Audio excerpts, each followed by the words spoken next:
Radiofrequency ablation, or RFA, is a minimally invasive, non-surgical procedure that can be used to treat pain in various parts of the body. If you suffer from chronic pain in your back, neck, knees, shoulder, hips, SI joints, or feet, RFA might be an option for you. Here's how the procedure works. RFA targets the nerve or nerves causing your pain and uses a radio frequency current to interrupt the pain signals right at their source. Your doctor will use imaging to guide a special probe to the target nerve. They will then send a small radio frequency current through an electrode into the surrounding tissue. Heating the tissue in this way disables the nerve so that it stops sending pain signals.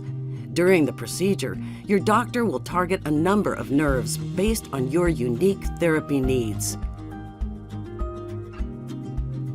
RFA is a relatively quick outpatient procedure. After the procedure, you'll be advised not to engage in strenuous activity for at least 24 hours. Over the following few weeks, your pain should subside, allowing you to return to the activities you enjoyed before the onset of your chronic pain. Pain relief typically lasts for many months, at which point the RFA procedure can be repeated.